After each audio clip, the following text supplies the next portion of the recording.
সকলোলৈ নমস্কাৰ।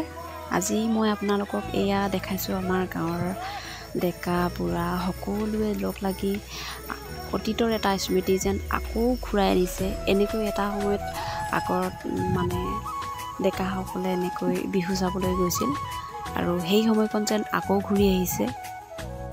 দেখি খুব ভাল লাগিল আৰু সেইটো কাৰণে মই আপোনালোকক দেখাবলৈ মই চেষ্টা কৰিলোঁ।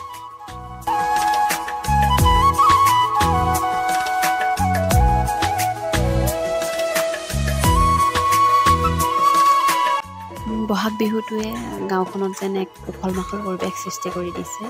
আৰু এইটো চাইডে চাওকচোন, ইমান ধুনীয়াকৈ আমাৰ ভাইটিহঁত আছে, ভণ্টিহঁত বিহু শিকি আছে। আজিৰ দিনটো কিমান যে কি চাইছোঁ, ব'লক তেনেহ'লে আপোনালোকেও চাওক মই কি কৰি আছোঁ।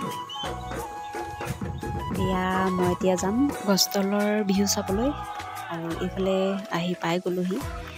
কিমান ছোৱালী হয় চাওকচোন, ইয়াত চাবলৈ বহুত মানুহ হয়, খুব ভাল লাগে চাই। এয়া আমাৰ চাবুৱাৰ গছতলৰ বিহু, আপোনালোকেও উপভোগ কৰক।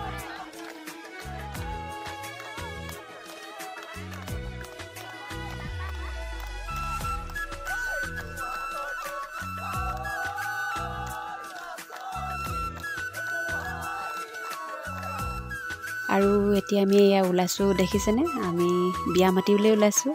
আজিকালিতো ছোৱালীবিলাক প্ৰায় কমেই, চব ছোৱালীবিলাক পঢ়িবলৈ যায়, কিছুমান বিয়া মাতিবলৈ কাৰণে তেনেকৈ ছোৱালীবিলাক আজিকালি নাপাওঁৱেই। এয়া আমি বোৱাৰীবিলাকেই মাতিবলৈ ওলাই আহিছোঁ। আৰু বিয়া মাতি আহি এয়া ৰাতিৰ সাজ আমি সকলোখিনি বোৱাৰীয়ে লগ লাগি বনাইছোঁ এনেকৈ। মোৰ ভিডিঅ'টো কেনেকুৱা লাগিলে সকলোখিনি জনাব। এতিয়ালৈ মোৰ ভিডিঅ'টো ইমানেই। নেক্সট আকৌ আহিম নতুন এটা ভিডিঅ'ৰ সৈতে। Bye bye.